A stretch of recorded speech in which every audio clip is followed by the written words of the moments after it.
नमस्कार। आज हम एक ऐसे सवाल की तह तक जाएंगे जिसने सदियों तक वैज्ञानिकों को परेशान किया। एक परमाणु यानी एटम आखिर दिखता कैसा है? चलिए शुरू करते हैं ये कमाल का वैज्ञानिक सफर। तो सवाल यही है, एक एटम आखिर होता कैसा है, दिखता कैसा है? ये कोई मामूली पहेली नहीं थी। इसे सुलझाने में दुनिया के सबसे ब्रिलियंट माइंड्स को दशकों लग गए। और मजे की बात यह है कि ये सिर्फ खोज की कहानी नहीं है, ये इस बात की कहानी है कि कैसे विज्ञान में हर जवाब अपने साथ एक और भी गहरा सवाल लेकर आता है। चलिए कहानी शुरू करते हैं 19वीं सदी के आखिर से। देखिए, उस वक्त तक साइंटिस्ट को ये तो पता चल चुका था कि एटम्स के अंदर नेगेटिव चार्ज वाले इलेक्ट्रॉन्स होते हैं, पर यह भी पता था कि पूरा एटम न्यूट्रल होता है। तो फिर सवाल ये उठा कि भाई अगर नेगेटिव चार्ज है तो उसे बैलेंस करने वाला पॉजिटिव चार्ज कहाँ है, कैसे अरेंज्ड है?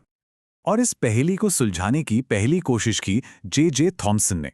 उन्होंने दिया प्लम पुडिंग मॉडल। अब ये एक बहुत लॉजिकल गेस था।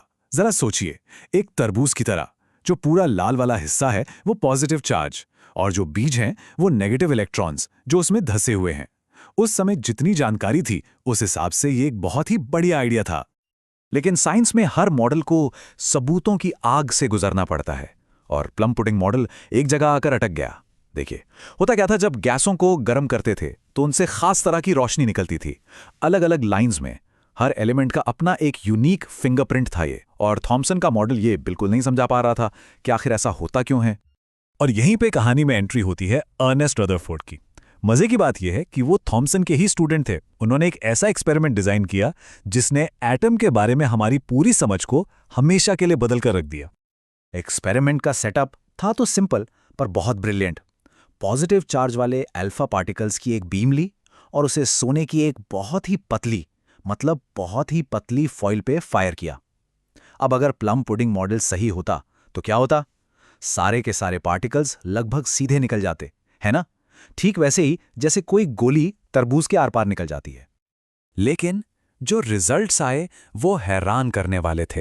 हाँ, ज्यादातर अल्फा पार्टिकल्स तो सीधे ही निकल गए, लेकिन लगभग 8000 में से एक पार्टिकल 90 डिग्री से भी ज्यादा के एंगल पर घूम गया। कुछ तो लिटरली सीधे वापस आ गए। रदरफोर्ड ने खुद कहा था कि यह उतना ही चौंकाने वाला था जैसे आप एक टिश्यू पेपर पर तोप का गोला चलाएं और वो टकराकर वापस आप ही के पास आ जाए।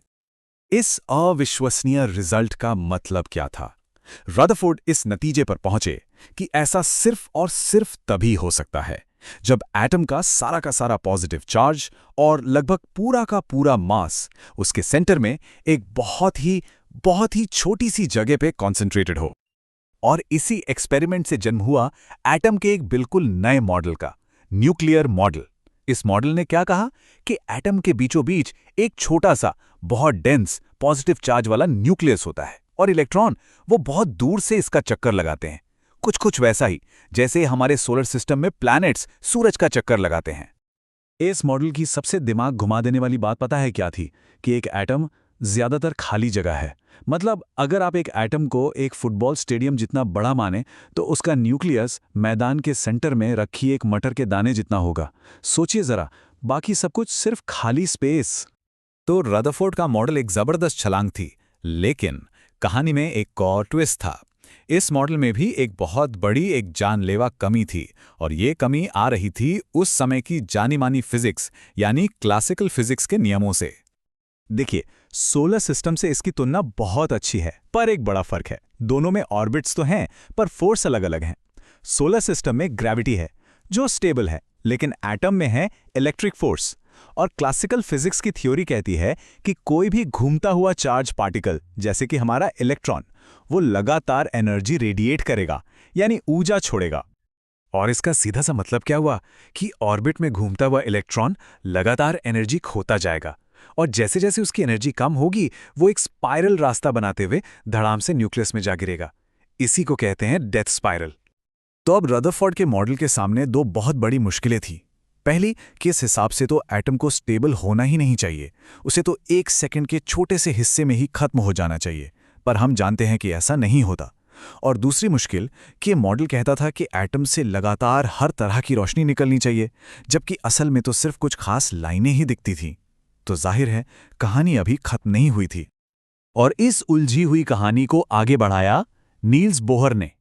बोहर को यह एहसास हो गया था कि एटम की इस पहेली को सुलझाने के लिए क्लासिकल फिजिक्स के पुराने नियमों को छोड़ना पड़ेगा, कुछ नया, कुछ बिल्कुल हट कर सोचना होगा। तो 1913 में नील्स बोहर ने एक बहुत ही बोल्ड ऐलान किया। उन्होंने कहा कि भैया, फिजिक्स के जो पुराने नियम हैं ना, वो एटम की छोटी सी दुनिया में काम ही नहीं करते। ये एक ऐसी बात थी जिसने पूरी फिजिक्स की दुनिया में तहलका मचा दिया, और यहीं से क्वांटम मैकेनिक्स के एक नए युग की शुरुआत हुई। बोहर ने 3 जबरदस्त आइडियाज सामने रखे। पहला, कि इलेक्ट्रॉन कुछ स्पेशल स्टेबल ऑर्बिट्स में बिना एनर्जी खोए घूम सकते हैं, बस कुछ खास ऑर्बिट्स में। दूसरा, कि कोई भी ऑर्बिट मुमकिन नहीं है, सिर्फ कुछ फिक्स्ड ऑर्बिट्स ही अलाउड हैं। और तीसरा, और सबसे कमाल का आइडिया, कि जब कोई इलेक्ट्रॉन एक हाई एनर्जी ऑर्बिट से लो एनर्जी ऑर्बिट में जंप करता है, ठीक तभी वो लाइट के रूप में एनर्जी छोड़ता है। अब बोर के मॉडल की सबसे बड़ी खूबी ये थी कि ये सिर्फ बातें नहीं कर रहा था, ये कैलकुलेशन कर सकता था। और जब उन्होंने हाइड्रोजन एटम की सबसे कम एनर्जी वाली स्टेट को कैलकुलेट किया, तो जवाब आया -13.6 इलेक्ट्रॉन वोल्ट। और जानते हैं क्या? ये वैल्यू एक्सपेरिमेंट से मिली वैल्यू से एकदम परफेक्ट मैच कर रही थी। ये बोर के मॉडल की एक बहुत बड़ी जीत थी। लेकिन बोहर का मॉडल भी कहानी का अंत नहीं था। ये तो बस एक नए चैप्टर की शुरुआत थी। इसने ये साफ कर दिया था कि एटम की दुनिया हमारी सोची समझी दुनिया से कितनी अलग है, कितनी अजीब है, और पूरी तरह से क्वांटम रूल से चलती है। तो एक बार फिर से इस पूरे सफर पर नजर डालते हैं। सोचकर देखिए, सिर्फ 15 साल के अंदर हमारी समझ एक ठोस पुडिंग वाले एटम से एक ज्यादातर खाली स्पेस वाले एटम तक पहुंच गए, जिसके बीच में एक छोटा सा न्यूक्लियस था, और फिर वहां से क्वांटम रूल्स वाले ऑर्बिट्स तक। क्या कमाल की तरक्की है ये विज्ञान में। हाँ, लेकिन ये याद रखना भी जरूरी है कि बोहर का मॉडल भी परफेक्ट नहीं था। बिल्कुल नहीं। ये सिर्फ हाइड्रोजन जैसे सिंपल एटम्स के लिए ही काम करता था। बड़े एटम्स के लिए ये फेल हो जाता था। ये कई और सवालों के जवाब भी नहीं दे पाया। तो ये फाइनल जवाब नहीं था, बल्कि क्वांटम मैकेनिक्स की उस बड़ी और कॉम्प्लेक्स दुनिया की तरफ एक बहुत बहुत जरूरी कदम था। तो चलिए आज की बात को एक आखिरी मजेदार सवाल के साथ खत्म करते हैं। अगर एक एटम जिससे हम सब और हमारे चारों तरफ की हर चीज बनी है 99.9% से ज्यादा खाली है, तो फिर किसी चीज को छूने का असल में मतलब क्या होता है? ये एक ऐसा सवाल है जो हमें याद दिलाता है कि असलियत हमारे रोजमर्रा की समझ से कहीं ज्यादा अजीब और कहीं ज्यादा शानदार है। इस सफर का हिस्सा बनने के लिए शुक्रिया।